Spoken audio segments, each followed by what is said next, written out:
ay 20,000 pesos. Tapos, dahil birthday ng bayaw ko, Okay?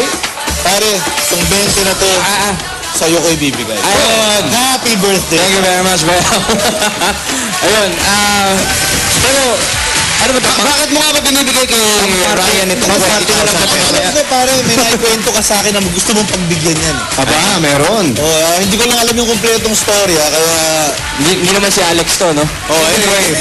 Ano, Jeffrey, maraming salamat at happy birthday, Ryan. Dahil nabigyan na lang ito na ang iyong napaka-espesyal na ibigay para sa'yo. Ito na, basa ko natin ating cake for the birthday boy. Ano mo naka-checkered? Oo.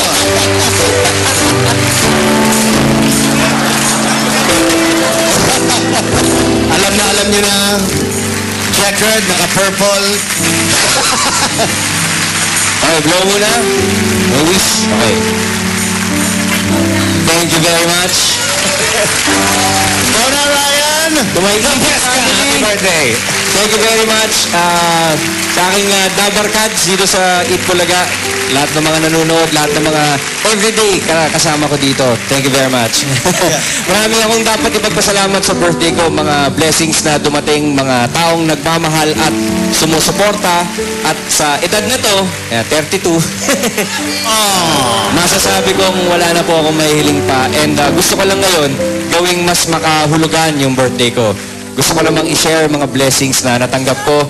And last month po kasi, ayan, napanood ko yung BBC documentary na Toughest Place to be a Bus Driver. Nasa YouTube yan. Kinikwento mo yan sa akin. Yes, sir. Pagkwentuhan natin yan. Dito kasi, ipinakita ang buhay ng typical na driver sa Maynila. Ayan, kumakayod, buong araw. Pero maliit pa rin ang kita. Pagod sa pagpapasada, pero lagi pong kapos ang panggastos nila. Tumatak po sa akin yung istorya ng jeepney driver na yon na feature sa documentary. At totoong hindi lahat ng nagpupunta sa Maynila po kasi ay nagiging masarap ang buhay. Yung mga lumuluwas galing probinsya, dumarating dito, gustong manatili dito, hindi lahat siniswerte. Meron ding mga gustong bumalik ng probinsya at nangangarap ng bagong simula doon. Nung mapanood ko ang kwentong to, alam kong may kailangan akong gawin. Kaya gusto kong maging daan para mabagyan sila ng pagkakataong magkaroon ng yung panibagong buhay ba. Ang driver na ito ay si Mang Rogelio at ito po ang kanyang kwento. Panoorin po natin.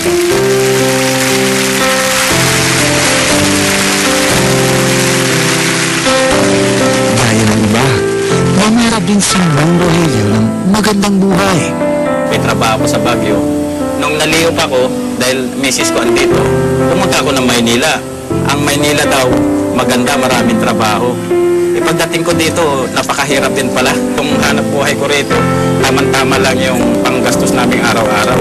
Mataas nga ng mga bilihin, mahina ang income ng driver. Dahil sa crudo ngayon, traffic, ganun. Dapat mahaba ang pasensya mo sa kalsada pag jeepney driver ka, lalo sa mga pasahero. Pagdating na umaga, minsan masakit na yung likod mo, hindi ka makagalaw. Pero pilit kang gumabangon para magtrabaho ulit. Gusto ko rin nung makauwi na kami ng probinsya dahil na dito sa hirap ng buhay dito sa Manila.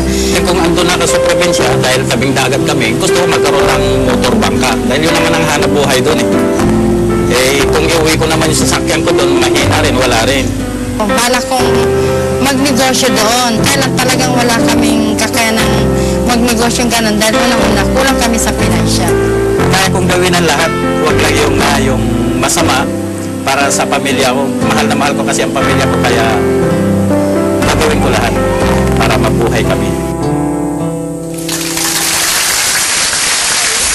Pinahanap po ng Eat Bulaga si Mang Rogelio at ngayon ay kasama po natin siya dito sa studio.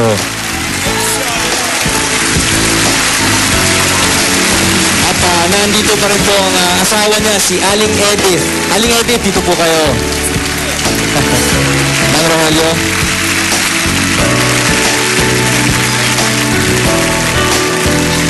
At pati na rin yung kanilang mga anak at apo. Ayan. Kuya Rogelio, Gano'n ho katagal kayo sa Maynila? 1982 pa kami andito na sa Maynila. 1982. Pero saan po talaga ba kayo galing? Sa La Union po. Ba't kayo lumuwas sa Maynila?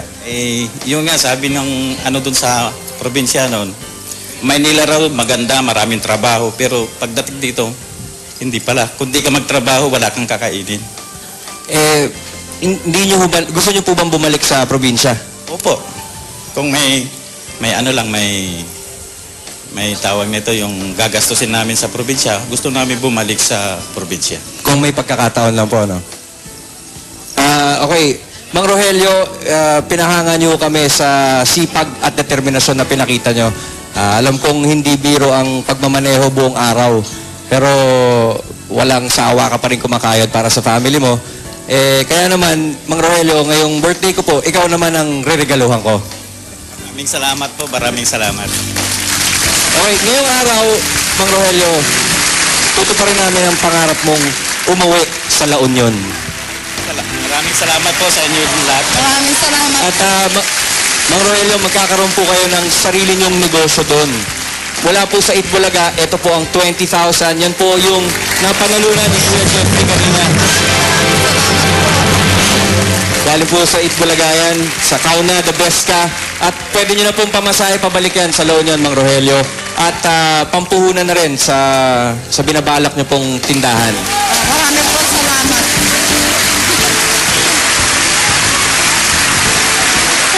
Tapos, Mang Rogelio, kung sakali bang umuwi kayo sa La Union, bukod sa tindahan po na itatayo ninyo na balak, ano po ho ba yung pwede nyong, yung binabalak nyong gawin?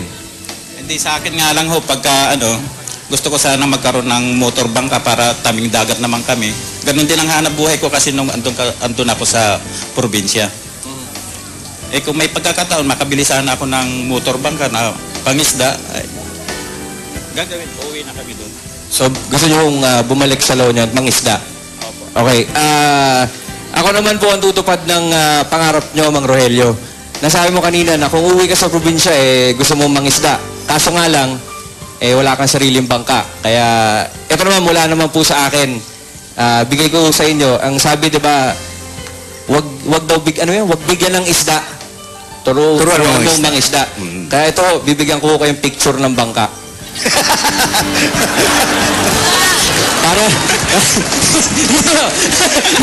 Mang Rogelio, litrado yan ng ako na ho sagot ng bangka ninyo na gagamitin nyo sa La Union.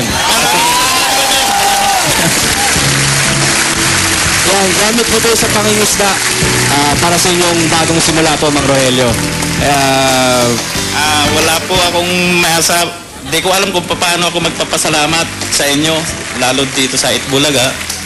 Hindi ko alam na napakabuting puso niyo lahat. Maraming salamat po. Ganito yan, Mang Rogelio, Aling Edith.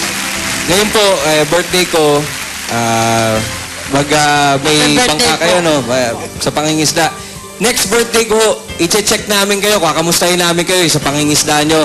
Ang hamon po namin sa inyo, para patunayan yung ikaw na, the best ka, palaguin nyo ho yung pangingisda, tsaka po yung, Opo. yung tindahan. Okay. Okay, paring Ryan, dahil nakapagbigay ka ng regalo sa birthday mo, meron namang gustong humabol ng pagbati para sa'yo. Ito, pakinggan mo. Hello? Hello? Surprise! Surprise, ha? Happy birthday, Daddy! Asan ka for real? Asa shooting? Sa shooting? Okay. Sa trabaho talaga ako. Nanervous ako sa'yo. Hindi, happy birthday, Daddy.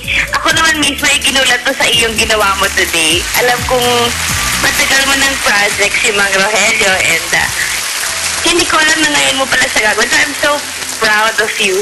Talaga namang isa ka sa may pinakamalaking puso. Hindi man napunta sa height ang malaking bagay na yan. Yung puso binigay sa'yo ng Diyos. So, bonggang-bongga ka dyan, Daddy. I love you very much. Happy birthday. Thank you, sweetheart. Love you.